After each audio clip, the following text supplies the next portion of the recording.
당신의 세포가 죽어가고 있습니다. 지금 이 순간에도요. 혹시 요즘 이런 증상 있으신가요?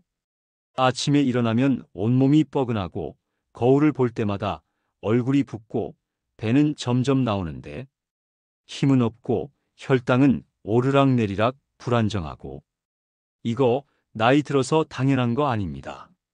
70대 할머니가 3개월 만에 10kg 감량, 당뇨 전 단계였던 60대 남성이 정상 혈당으로, 만성 변비로 고생하던 50대 주부가 매일 아침 화장실. 이 모든 변화의 비밀이 단돈 100원짜리 이것 때문이라면 믿으시겠습니까?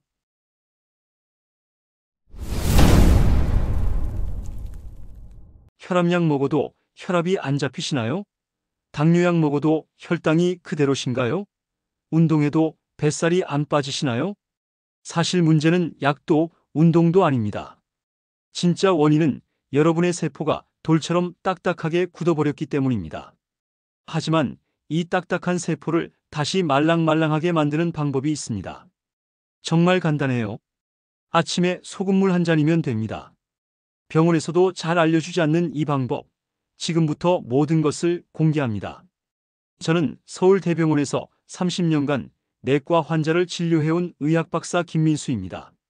제 환자 중 68세 여사님이 계셨는데 이분은 혈당이 180이었어요. 당뇨약을 3년 넘게 드셨는데도 말이죠.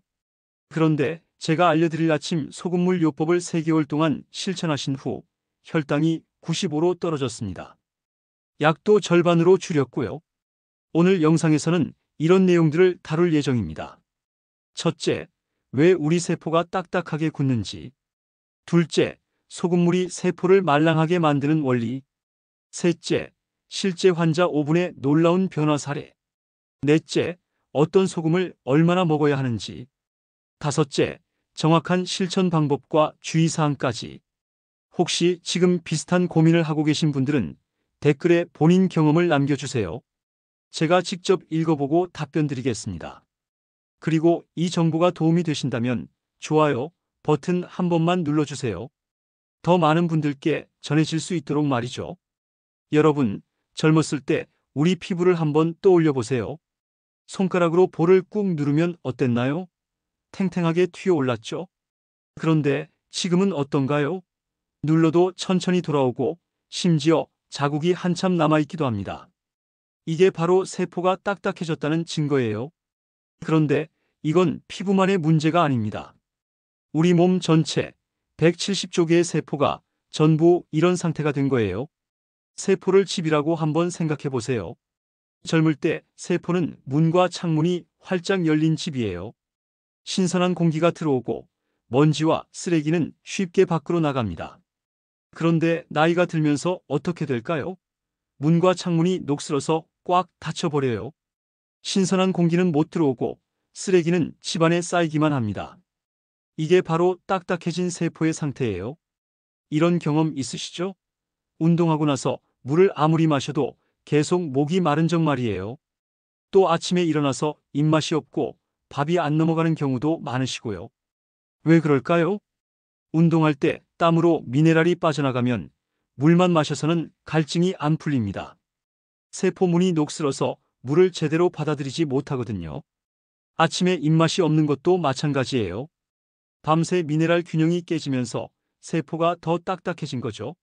그런데 여러분도 경험해 보셨을 거예요. 운동 후에 이온 음료를 마시면 물보다 갈증이 훨씬 빨리 해결되죠. 아침에 입맛 없을 때 된장찌개 같은 약간 짠 음식을 먹으면 갑자기 입맛이 돌아오고요. 이게 우연이 아니에요. 우리 몸에 미네랄이 충전되면서 녹슬었던 세포의 문과 창문이 스르륵 열리는 거예요. 딱딱했던 세포가 다시 말랑말랑해지면서 에너지를 받아들일 준비가 된 겁니다. 바로 이 원리를 이용한 게 아침 소금물 요법입니다. 그럼 소금물을 마시면 우리 몸에 어떤 변화가 생길까요?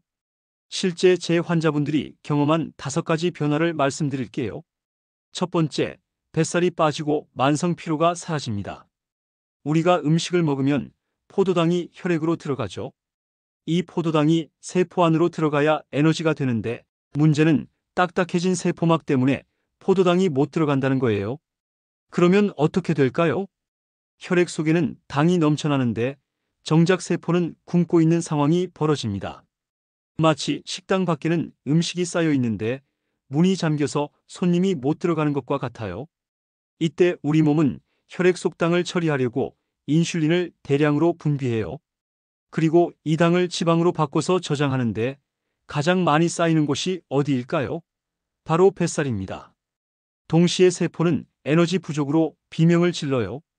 연료는 혈액에 둥둥 떠다니는데 정작 엔진인 세포는 기름이 떨어진 상태인 거죠. 그러니까 조금만 움직여도 금방 지치고 하루 종일 무기력한 겁니다. 제 환자 중 72세 박영애 여사님 이야기를 들려드릴게요. 이분은 아침에 눈만 뜨면 세탁기 돌리고 밥솥에 쌀 씻어서 앉혀놓고 걸레질 한번 하는 게 일상이었어요. 그런데 거기서부터 이미 숨이 차셨대요. 걸레질을 끝내고 잠깐만 앉아야겠다 하고 소파에 앉으면 그대로 꾸벅 졸아버리셨대요. 정신 차려보면 23시간이 훌쩍 지나 있고요. 더 속상한 건 뱃살이었어요. 식사도 줄이고 고기 대신 채소 위주로 먹고 밥도 반 공기만 드시는데 뱃살은 그대로였대요. 내가 게을러서 그런가? 나이가 드니까 원래 이런 건가? 스스로를 자책 많이 하셨대요. 그런데 이분이 아침마다 미지근한 물에 소금 한 꼬집을 넣어 마시기 시작했어요. 처음 며칠은 잘 몰랐는데 일주일이 지나자 확연한 차이가 느껴지셨대요. 우선 아침에 몸이 덜 무거웠어요. 예전에는 세탁기 돌리고 걸레질 조금만 해도 금방 소파에 쓰러졌는데 지금은 집안일을 한참 해도 앉아서 쉴 여유가 생긴 거예요. 무엇보다 허리띠가 점점 헐렁해지면서 뱃살이 왜 이렇게 줄었지? 스스로도 놀라셨대요. 왜 이런 변화가 생겼을까요? 소금 속 나트륨과 미네랄이 세포막의 이온 통로를 활성화시켰기 때문이에요. 쉽게 말해서 녹슬어 잠긴 세포의 문을 열어준 거죠. 그러면 포도당이 혈액에서 세포로 쏙쏙 들어가면서 에너지로 전환돼요. 우리가 먹는 음식이 뱃살로 가지 않고 활동 에너지로 바뀌는 겁니다. 두 번째, 혈당이 안정되고 당뇨가 개선됩니다. 혈당이 높다는 건 뭘 의미할까요? 피 속에 당이 넘쳐난다는 뜻이에요. 세포가 그 당을 제때 받아들이지 못하니까 혈액이 달콤한 시럽처럼 끈적해지는 거죠. 그렇게 되면 혈관벽이 점점 약해지고 혈류가 느려져서 손발이 저리거나 시야가 흐려지는 증상도 생깁니다. 이 상태가 오래가면 우리 몸은 최후의 수단으로 당을 소변으로 빼내려고 해요.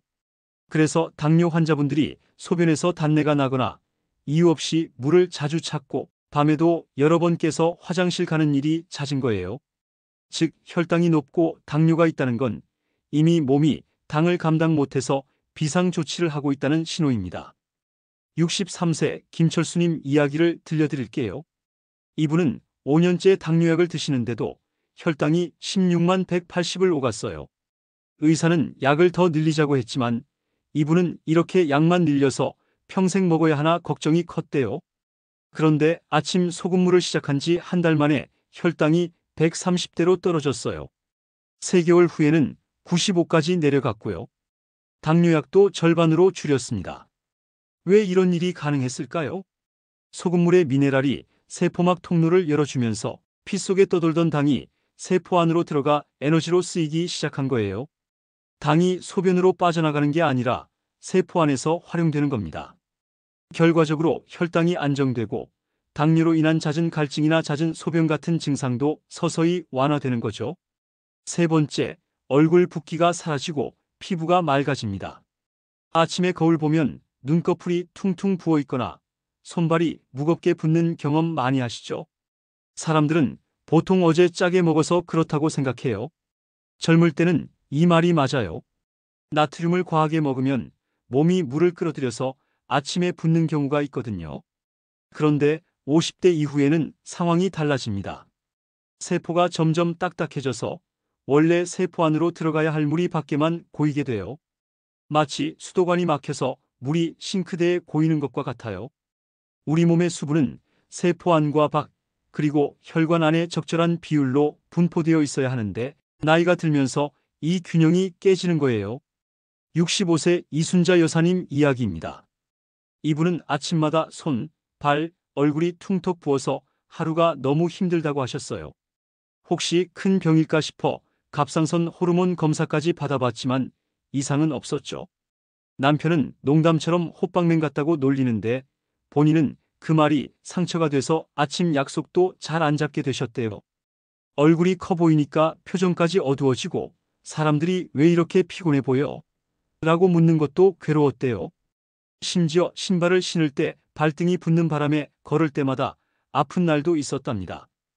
야식도 끊고 저녁에 짠 음식도 안 먹는데 붓기는 전혀 나아지지 않으니 답답하고 억울할 뿐이었다고 해요. 그런데 이분이 아침마다 소금물을 한 잔씩 마시기 시작하면서 조금씩 달라지기 시작했어요. 처음 며칠은 큰 차이를 못 느꼈지만 일주일이 지나자 거울 속 얼굴이 덜 부어 보였고 눈꺼풀도 한결 가벼워진 걸 스스로 느끼셨대요. 2주가 지나자 가장 먼저 달라진 건 표정이었답니다. 예전에는 얼굴이 커 보이고 무겁게 부어서 늘 지쳐 보인다는 말을 들었는데 이제는 피부가 좋아졌다, 얼굴이 훨씬 맑아졌다는 이야기를 듣게 된 거죠. 심지어 피부가 탱탱해지면서 주변에서 요즘 피부 관리 다니세요? 라는 말까지 들으셨대요. 지금은 신발 신을 때 발등이 눌려 아팠던 붓기도 많이 줄어들어서 산책이나 외출도 훨씬 편해졌습니다. 소금물이 이런 마법을 부리는 이유가 뭘까요? 소금 속 나트륨이 세포막을 자극해서 세포 안팎의 압력을 조절해주기 때문이에요. 밖에 고여있던 물이 다시 세포 안으로 들어가거나 혈관을 통해 신장으로 배출되는 거죠. 동시에 세포 안에는 필요한 만큼의 수분이 공급되니까 피부는 촉촉해져요. 마치 마른 땅에 물을 주면 생기가 돌아오는 것처럼 수분을 제대로 공급받은 피부 세포들이 탱탱하고 윤기 있게 변하는 겁니다. 네 번째, 만성염증이 사라지고 면역력이 강해집니다. 이런 경험 있으세요? 이유 없이 종아리가 저리고 허리가 욱신거려서 병원에 갔는데 의사는 항상 아무 이상 없다고 하죠. 또 감기가 자주 걸리고 환절기만 되면 콧물이 훌쩍거리고 목이 칼칼해지고요. 심지어 작은 상처도 예전보다 훨씬 오래 걸려서 낫고 온몸이 무겁고 찌부둥한 느낌이 계속 듭니다. 이 모든 게 다 만성염증 때문이거든요. 만성염증이 생기는 가장 큰 이유가 뭘까요? 바로 세포 안에 쌓인 노폐물 때문이에요. 우리 세포가 점점 딱딱해지면서 노폐물을 밖으로 밀어내는 힘이 약해지니까 쓸모없는 찌꺼기들이 혈관이랑 조직에 쌓이게 돼요. 이때 우리 몸은 이 쌓여가는 찌꺼기들을 공격 대상으로 착각하고 백혈구를 보냅니다. 그런데 오히려 옆에 있던 정상 혈관과 세포들까지 죽어나는 거죠. 마치 벼룩 한 마리 잡으려고 초가삼간을 태우는 격이에요. 참 난감하죠? 76세 최동수님 이야기입니다. 이분은 예전부터 원인 모를 비염을 달고 사셨어요. 환절기만 되면 콧물이 멈추질 않고 감기라도 걸리면 몇 주씩 기침과 콧물에 시달리곤 하셨죠. 코를 너무 많이 푸셔서 코가 헐어버릴 정도셨어요. 그런데 아침마다 소금물을 마시기 시작한 뒤로 뚜렷한 변화를 보이셨어요. 감기 기운이 와도 금방 지나가고 콧물도 훨씬 줄어서 일상생활이 한결 편해지신 거예요. 게다가 상처가 잘 아물지 않아 걱정이셨는데 요즘은 회복도 빨라져서 굉장히 만족하면서 지내고 계시답니다. 왜 이런 변화가 생겼을까요? 소금물의 미네랄이 몸속으로 들어가면 세포막을 말랑하게 만들면서 이런 노폐물들을 세포 밖으로 쭉쭉 빼내기 시작해요. 동시에 신선한 영양분과 산소가 세포 안으로 들어가면서 세포가 건강하게 재생되는 거죠. 염증의 원인이 제거되니까 자연스럽게 염증 수치가 떨어지는 거예요. 더 중요한 건 소금물에 있는 아연과 마그네슘이 면역세포의 기능을 향상시킨다는 건데요. 평소에 원인 모를 잔병이 있으신 분들은 빨리 걷기 운동과 함께하면 더 효과가 있으실 거예요. 다섯 번째, 변비가 사라집니다. 변비가 생기는 이유는 여러 가지인데 나이가 들면서 특히 두 가지 문제가 심각해져요. 첫째는 장 운동성이 떨어지는 거예요. 장벽에 있는 근육들이 약해지면서 변을 밀어내는 힘이 부족해져요. 마치 낡은 컨베이어 벨트처럼 물건을 제대로 옮기지 못하는 거죠. 둘째는 수분 흡수 능력이 떨어지는 거예요. 장에서 적절한 양의 수분을 흡수해야 변이 적당히 부드러운 상태로 나오는데 이 기능이 약해지면 변이 딱딱해져요. 소금물은 이 두 가지 문제를 동시에 해결해줘요. 우선 소금물이 위장에 들어가면 장벽을 자극해서 연동 운동을 활발하게 만들어요. 소금의 나트륨 이온이 장 근육의 수축을 촉진하는 거죠. 마치 잠들어 있던 엔진의 시동을 걸어주는 것처럼 장 운동을 깨워주는 역할을 해요. 동시에 소금물은 삼투압 작용으로 장 속으로 수분을 끌어들여요. 장 안에 소금 농도가 높아지면 주변 조직에서 물이 이동해 들어와요. 이 물이 변을 부드럽게 만들어서 배출을 쉽게 해주는 거죠. 74세 한옥자 여사님은 사흘에 한 번씩 힘겹게 화장실에 가던 분이에요. 소금물을 마시기 시작한 지 열흘 만에 매일 아침 시원하게 본다고 연락을 주셨어요. 처음에는 반신반의 하셨는데 3일 차부터 확실한 변화를 느끼기 시작했다고 해요. 이분은 변비 때문에 20년 넘게 고생하셨던 분이에요. 각종 변비약을 다 써봤는데 효과가 일시적이거나 부작용이 심했거든요.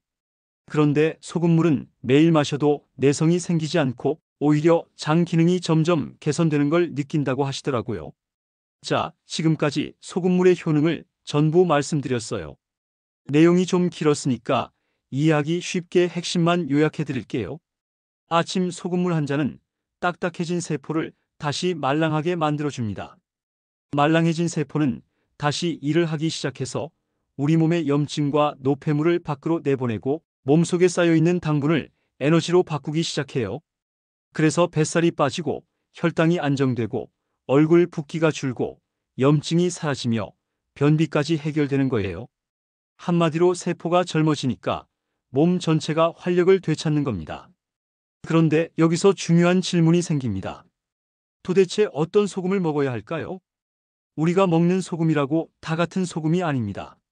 마트에만 가도 정제소금, 천일염, 죽염, 용융소금, 히말라야, 핑크솔트까지 너무 많죠. 겉으로 보기에는 다 하얗고 비슷해 보여도 소금마다 우리 몸에 미치는 영향은 크게 다릅니다. 어떤 건 미네랄이 거의 빠져 있어서 단순히 짠맛만 내는 경우가 있고 어떤 건 칼슘, 마그네슘, 칼륨 같은 미네랄이 풍부해서 세포 건강을 살려주는데 훨씬 도움이 되죠. 그래서 소금의 종류를 하나씩 짚으면서 여러분이 어떤 기준으로 선택해야 하는지 확실하게 알려드리겠습니다. 정제염 마이너스 피하세요. 먼저 여러분이 집에서 김치나 젓갈 담글 때 쓰는 하얀 뽀얀 정제염. 이건 사실 99% 순수 나트륨이에요. 말 그대로 짠맛만 있는 소금이죠. 물론 이 나트륨이 몸에 해로운 건 아니에요. 깨끗하게 만들어진 좋은 상품이에요. 제시도막에 속하지만 미네랄이 거의 없기 때문에 매일 아침 정제염 한 꼬집에 소금물을 마신다고 해서 우리 몸이 좋아지지는 않아요. 마치 백미와 현미의 차이라고 보시면 돼요. 백미는 맛있고 어느 음식에나 잘 어울리지만 영양소는 대부분 도정 과정에서 사라진 거잖아요. 정제염도 마찬가지예요. 천일염 마이너스 가장 추천합니다. 그럼 천일염은 어떨까요? 천일염은 바닷물을 염전해서 자연 건조시킨 거라서 나트륨 외에도 마그네슘, 칼슘, 칼륨 같은 미네랄들이 자연스럽게 남아 있어요. 나트륨 함량이 85%, 미네랄 함량은 15% 정도여서 색깔도 순백색이 아니라 살짝 회색빛이 도는 게 자연스럽고요. 또 요즘 소금 가격이 많이 올랐지만 그래도 추천드리는 소금 중에선 가격이 가장 싸기도 해요. 마트에서 1kg에 5,000원이면 살 수 있거든요. 하루에 한 꼬집씩 써도 1년은 쓸 수 있으니까 경제적이죠. 솔직히 말씀드리면 처음 시작하시는 분들은 천일염 써도 충분해요. 죽염 마이너스 좋지만 비쌉니다.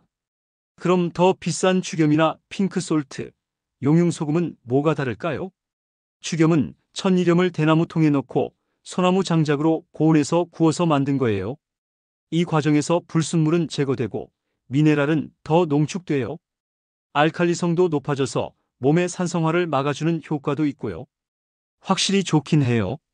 그런데 죽염을 만드는 과정이 정말 복잡해요. 대나무를 자르고 그 안에 천일염을 넣고 황토로 입구를 막고 소나무 장작으로 800도에서 1000도까지 올려서 구워야 하거든요. 이 과정을 3번에서 9번까지 반복해서 만들어요. 그러니까 가격이 비쌀 수밖에 없는 거죠. 히말라야 핑크솔트 마이너스 편리성 최고. 핑크솔트는 히말라야 산맥에서 채취한 암염인데 84가지 미네랄이 들어있다고 해요. 특히 철분이 많아서 그 특유의 핑크색이 나는 거예요. 이 소금이 특별한 이유는 2억 5천만 년 전에 바다였던 곳이 땅속 깊이 묻혔다가 산맥으로 솟아오른 지역이라 현재 바다의 오염과는 전혀 상관이 없다는 거예요. 그래서 미세 플라스틱이나 환경 오염 물질의 걱정이 적죠. 또 철분이 많아서 여성분들이 고려할 만한 부분이 있어요. 무엇보다 제가 핑크솔트를 추천하는 이유는 편리성 때문이에요. 처음에 저도 티스푼으로 소금을 떠서 물에 타서 마셨어요. 그런데 이게 생각보다 귀찮더라고요. 티스푼 꺼내고 소금 떠서 넣고 젓가락으로 저어야 하고 며칠 지나면 귀찮아서 안 하게 되더라고요. 그러다가 발견한 게 소금 그라인더예요. 물컵 위에서 한 바퀴만 돌리면 딱 적당한 양이 나와요. 젓가락으로 한두 번만 저으면 바로 녹고요. 이게 얼마나 편한지 몰라요. 특히 히말라야 핑크솔트가 그라인더 형태로 많이 나와 있어요. 가격도 많이 낮아져서 500지의 그라인더 세트가 10,000원 정도 하더라고요. 이거 하나면 1년 충분히 먹을 수 있는데 구성도 합리적이고 경제적이기도 하다는 생각이 들어요. 용융소금 마이너스 국산 선호하시면 마지막 용융소금은 천일염을 복사열로 구운 건데 직화로 굽는 죽염이랑은 달라요. 중금속 걱정이 없고 해수를 완전히 빼낸다는 특징이 있어요. 그래서 그런지 풍부한 미네랄 생각보다 맛도 깔끔하고 쓴맛이 없어서 좋아하시는 분들이 많아요. 만약 국산인데 믿을만하고 괜찮은 소금을 찾으신다면 용융소금도 괜찮아요. 맛도 괜찮고 영양성분표도 믿을만하거든요. 제 결론은 이겁니다. 이런 프리미엄 소금들이 각각 장점이 있긴 하지만 솔직히 말씀드리면 이런 소금들의 효과 차이는 그렇게 크지 않아요. 물론 좋긴 하지만 천일염의 2배, 3배 효과가 나는 건 아니거든요. 제가 직접 다 써봤는데요. 천일염으로 3개월 하시고 나서 죽염으로 바꿔보면 조금 더 좋은 것 같네 정도예요. 극적인 차이는 아니에요. 마치 일반 쌀과 유기농 쌀의 차이 정도라고 보시면 됩니다. 맛소금이랑 정제염만 드시지 않으면 어떤 걸 드셔도 무방해요. 그런데 이거 하나는 꼭 말씀드리고 싶은 게 있어요. 제가 1500일 넘게 소금물을 마시면서 깨달은 가장 중요한 건 이거예요. 편해야 오래 한다는 거죠. 그래서 요즘은 그라인더형 핑크솔트를 주로 추천해요. 이렇게 말씀드려도 항상 어떤 소금 괜찮냐고 물어보시는 분들이 계셔서 화면 아래에 기준이 되는 소금 2가지 올려놓을 건데 절대 이거 살 필요는 없고요. 참고만 하신 다음에 나중에 마음에 드는 상품 생기면 구매해보세요. 하나는 핑크솔트이고 하나는 용융소금 올려드렸어요. 죽염은 가격이 너무 비싸서 제외했습니다. 이제 마지막으로 가장 중요한 내용인 소금물을 언제 어떻게 먹어야 하는지 알려드릴게요. 본론부터 말씀드릴게요. 소금물은 무조건 아침에 일어나자마자 공복에 마셔야 해요. 왜냐하면 밤새 우리 몸에서 흘러나온 땀과 노폐물들의 나트륨, 칼륨, 마그네슘 같은 중요한 미네랄들이 체액과 함께 몸 밖으로 빠져나가 버리거든요. 그래서 우리가 이 미네랄들을 다시 채워야 하는데 밤새 비워진 위장 사이로 소금물 한 컵이 들어가면 온몸의 세포로 미네랄이 빠르게 채워지기 시작해요. 식사 직후에 마시면 흡수 속도가 현저하게 느려져서 그냥 짠 음식을 먹는 것과 다름없으니 공복에 마시는 방법을 꼭 지켜주셔야 해요. 정확한 양과 농도. 소금물을 먹는 양은 200ml 종이컵을 꽉 채운 정도의 소금 적게 한 꼬집이나 그라인더로 한 바퀴 돌려서 넣으시면 딱 좋아요. 이 정도가 우리 몸의 체액과 비슷한 농도이거든요. 사람에 따라 짠맛의 기준이 다른데 본인이 먹었을 때 약간 짭짤한 맛이 나야 돼요. 너무 싱거우면 효과가 없고 너무 짜면 오히려 역효과가 날 수 있어요. 올바른 마시는 방법. 소금물을 만들었다고 해서 벌컥벌컥 마시면 안 돼요. 한 모금씩 입에 머금고 입안에서 한 바퀴 돌려준 다음에 삼키세요. 이렇게 하는 이유는 입안의 점막에서도 미네랄이 흡수되거든요. 또 침샘을 자극해서 소화액 분비도 도와주고요. 급하게 마시면 이런 효과를 놓치게 돼요. 한 컵을 마시는데 30초만 투자하세요. 내 몸 안의 세포가 깨어난다 생각하시면서 서둘지 마시고 천천히 음미하면서 드세요. 물 온도. 같이 먹는 물 온도는 미지근한 게 좋아요. 차가우면 위에 충격을 주고 소금도 잘 녹지 않아요. 그렇다고 뜨거우면 입안에 머금을 수가 없어요. 손으로 만져봤을 때 뜨겁다는 느낌이 안 들 정도면 충분해요. 효과를 높이는 추가 팁 5가지. 첫 번째, 소금물을 마신 후에는 20분 정도는 아무것도 먹지 마세요. 소금물이 충분히 흡수될 시간을 주는 거예요. 너무 빨리 다른 음식을 드시면 흡수 효율이 떨어지거든요. 20분이라는 시간이 길게 느껴질 수도 있지만 이 시간 동안에는 가벼운 스트레칭을 하시거나 하루 일정을 정리하시는 시간으로 활용하시면 좋을 것 같아요.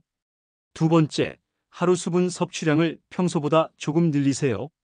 소금물을 마시면 자연스럽게 갈증이 날 수 있어요.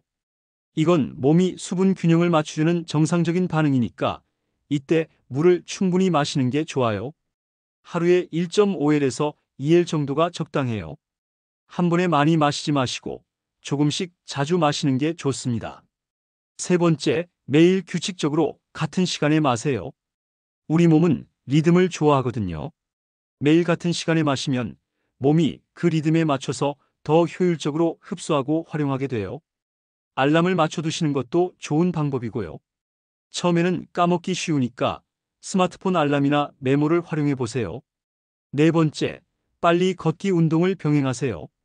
소금물로 세포를 말랑하게 만든 뒤에 가볍게 걷기만 해도 효과가 배가 됩니다. 일주일에 3번, 2030분씩만 걸어도 충분해요. 다섯 번째, 이게 가장 중요한 건데요. 최소 3개월은 꾸준히 하세요.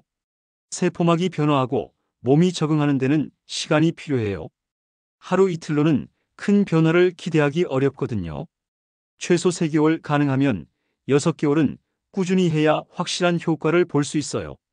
처음 한 달은 큰 변화를 못 느끼실 수도 있지만 포기하지 마시고 꾸준히 계속해 보세요. 이 내용이 도움이 되셨다면 좋아요 버튼 한 번만 눌러주세요. 더 많은 분들께 이 정보가 전해질 수 있도록 말이죠. 마지막으로 소금물을 시작하신다면 이 주의사항을 꼭 들으셔야 합니다. 안전이 가장 중요하니까 꼼꼼히 들어보세요. 반드시 의사와 상담해야 하는 분들.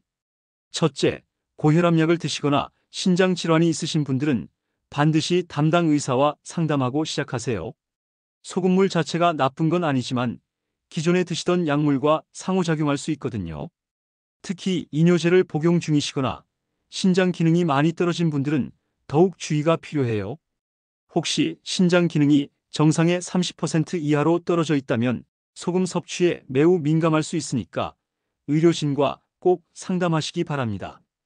둘째, 임신 중이거나 수유 중인 분들은 소금물을 피하시는 게 좋아요.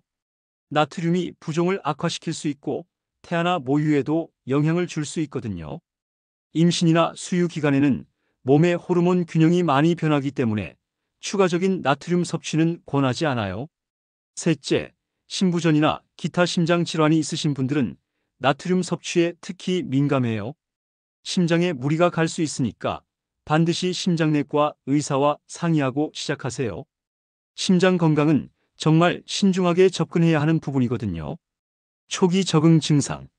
소금물을 시작하면 처음 3일에서 5일 정도는 소변을 더 자주 볼 수 있어요.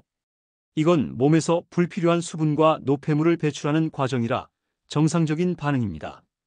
몸이 새로운 변화에 적응하고 있는 거거든요. 일주일 정도 지나면 자연스럽게 적응되니까 걱정하지 마세요. 다만 외출하실 때는 미리 화장실을 다녀오시는 게 좋겠죠. 특히 처음 시작하는 주에는 중요한 약속이나 긴 외출 전에 이런 점을 미리 고려해 두시면 좋을 것 같아요.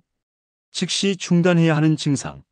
만약에 소금물을 마시고 나서 속이 쓰리거나 메스꺼운 느낌이 든다면 즉시 중단하고 물을 많이 드세요. 이런 증상이 나타나는 건 소금 농도가 너무 높거나 위산이 과다한 상태일 수 있어요. 이럴 때는 며칠 쉬었다가 훨씬 더 적은 양부터 다시 시작해 보시거나 의사와 상담해 보시는 게 좋겠어요. 몸이 보내는 신호를 무시하시면 안 돼요. 약물 복용 시 주의사항. 그리고 혈압약이나 당뇨약, 기타 만성질환. 약을 드시는 분들은 소금물과 최소 30분 이상 간격을 두고 드세요. 소금물이 약효 흡수에 영향을 줄 수 있거든요. 가장 안전한 순서는 이런 거예요. 아침에 일어나서 소금물을 먼저 마시고 30분 정도 기다린 다음에 평소 드시던 아침 약을 드시거나 아침 식사를 하시는 거예요. 이렇게 하면 소금물도 제대로 흡수되고 약물도 영향받지 않아요. 이런 증상이 나타나면 즉시 중단하세요. 어지럼증이 생기거나 머리가 아픈 경우, 손발이 심하게 붓거나 체중이 갑자기 늘어나는 경우, 가슴이 두근거리거나 숨이 차는 경우, 소변량이 현저히 줄어드는 경우, 극심한 갈증이나 입맛 변화가 생기는 경우, 이런 증상들은 나트륨 과다나 전해질 불균형의 신호일 수 있어요. 몸이 위험하다고 신호를 보내는 거니까 무시하지 마시고 즉시 중단하시면 더 안전하실 거예요. 이제 모든 내용이 끝났어요. 조금 도움이 되셨을까요? 제가 드리고 싶은 말씀은 소금물은 정말 간단한 건강관리 방법이라는 거예요. 복잡한 준비나 비싼 장비가 필요한 것도 아니고 그냥 아침에 소금물 한 잔만 마시면 되는 거거든요. 하지만 간단하다고 해서 대충 하시면 안 돼요. 올바른 방법으로 꾸준히 해야 효과를 볼 수 있어요. 특히 처음 시작하시는 분들은 욕심내지 마시고 정말 소량부터 천천히 시작하세요. 첫 주에는 한 꼬집도 안 되는 정말 조금만 넣어서 몸이 적응할 시간을 주는 게 가장 중요해요. 몸이 변화를 받아들일 준비가 되면 자연스럽게 양을 늘려가시면 됩니다. 그리고 혹시라도 뭔가 이상하다는 느낌이 드시면 즉시 중단하고 의사와 상담하세요. 건강법이라는 건 결국 안전이 최우선이어야 하니까요.